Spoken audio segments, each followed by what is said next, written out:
Hello, I'm Bryan Hutcheson, Sheriff of Rockingham County in the city of Harrisonburg. Thank you for joining me for this week's segment of the Rocktown Crime Report on rocktownnow.com. Today is Friday, September the 6th. What we're going to do today is kind of follow up on the theme we've been looking at for the past couple of weeks, which is kind of the back to school numbers. And when I say back to school, not grade school, the college, when the college kids are back in town, how does that affect the average age of the arrestees that are brought into this facility? So we've kind of been doing that past couple weeks. Again, we're going to do it today and take another look at it and see.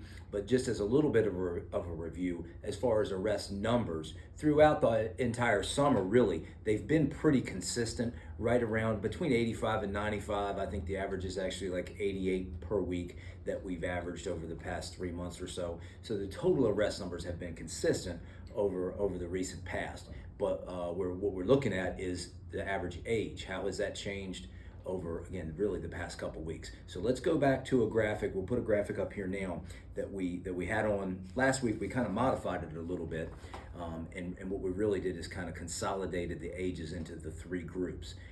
You can see them here. It's percentage of the arrests by age, and we have them listed in descending order. So if in the top box there, the June 22nd through August 18th, kind of a really 2-month baseline, you can see the percentages of the arrests by age. 25 to 54 was the largest at 70%, 18 to 24, 19%, and the 55 and over group was 11%. So last week, to review, you see the next box there in the middle, the week of August 19th through the 25th, kind of that first week back to school, so to speak. We saw last week a little bit of a difference. The 25 to 54 was still the largest, but yet it went down by 8%. The 18 to 24 group increased by 8%, which is a significant change there, increase for that group. The 55 and over actually remained exactly the same at 11%. So looking at this past week, there at the bottom, August 26th through September the 1st, you can see, well, it even trended down even more. The 25 to 54 went to 56%, 18 to 24 increased to 35%, so it was another 8% increase. So really a 16% increase total as compared to what it was averaging out to be most of the summertime.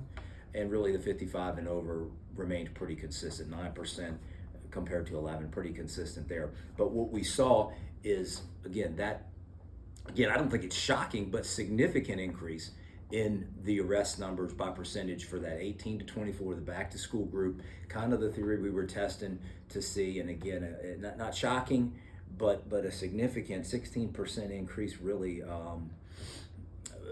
pretty significant increase. What we're hoping for, what I think, while again, that wasn't shocking, but what I think we'll anticipate and hope for is that that'll level out. So what we're going to do is we're going to wait about another month or so, and then we're going to revisit this again, look at those and see, hey, what did it do? Did it increase again? Did it decrease? Did it stay the same? I think I'll go ahead and predict that it will go back down. It'll subside, maybe more like what we saw for the duration of the summertime, that 2-month baseline we talked about. I think it'll go back to that. It's really just those couple weeks of back to school, and it ends up, unfortunately, with some kids in that age group being brought into here. If you looked at the percentage of what they were brought in for, the percentages by numbers, they're being brought in more, but then the vast majority of what those charges would be, again, unsurprisingly, is drug and alcohol violations. So hopefully we got through the 2 weeks of, whatever you want to call it, mischief or settling back in, and then that's going to go back and decrease over time. We're going to revisit it just to see, but again, for now, that's where we're at, a kind of an interesting snapshot at how that went over the past couple weeks. We'll reassess it here in about another month or so and just see, hope for the best there. Next up, we have our question of the week. And the question that we got in this week is, how does your hiring process work? So good question there. And that's something that kind of varies a little bit over time. So the way it works now is not the way it's always worked, but I'll go over kind of a summary of how that hiring process works if you were to apply today. So basically what we accept applications on a 24/7 basis. You can put in an application anytime. We don't, post closing dates or opening dates for spots. If you want to put in an application, our application's available online. You can come into our office. We're open 24/7.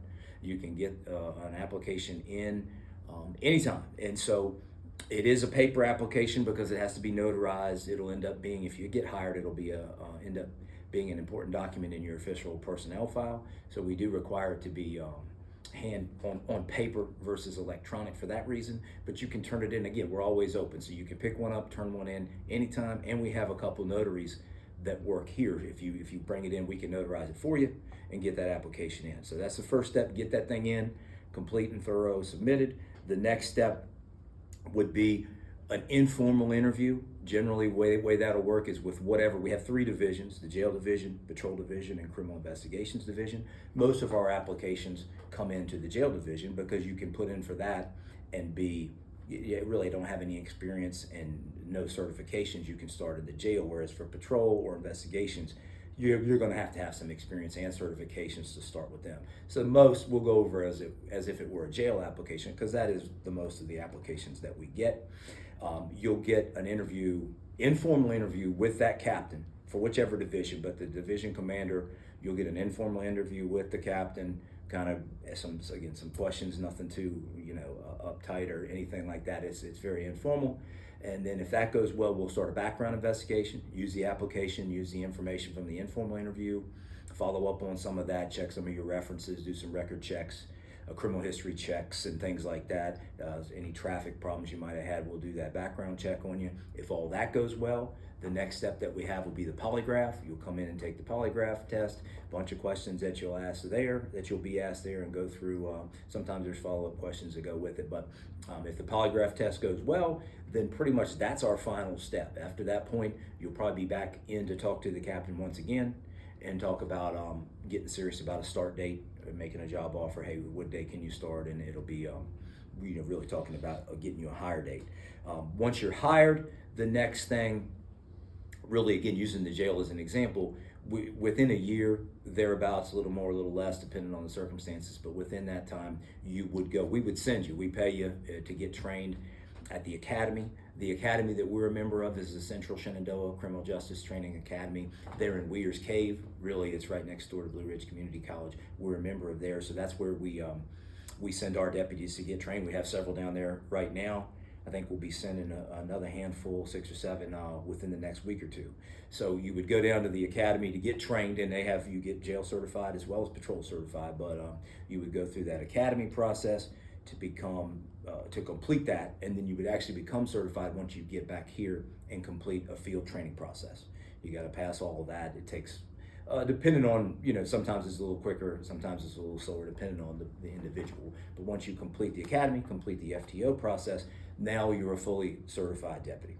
So hopefully that's a quick overview. We could talk about the academy side of it. Maybe we will do that another time, a whole lot that goes with that. But basically, that's an overview. Get that application in if you're interested. And we take them all the time: background, polygraph, job offer, and then we pay you to get certified. So good question. Thank you for putting that question in. We appreciate you. And if you have a question of any kind that you have, we'll put this graphic up for you to get that in. We love the questions to news@rocktownnow.com. And again, we love the questions. Hopefully that's some helpful information, interesting stuff. What we're going to do next week, we're going to be off next Friday, the 13th. Not because we're superstitious or anything like that, because we got some other stuff going on, but we'll be back with you the following Friday, which will be Friday, September the 20th, with some new information. We're going to look at some different numbers in a different way, and hopefully get a different question in, something else we can go over and talk about with you. But we appreciate you joining us for this segment of the Rocktown Crime Report, and we'll see you next time.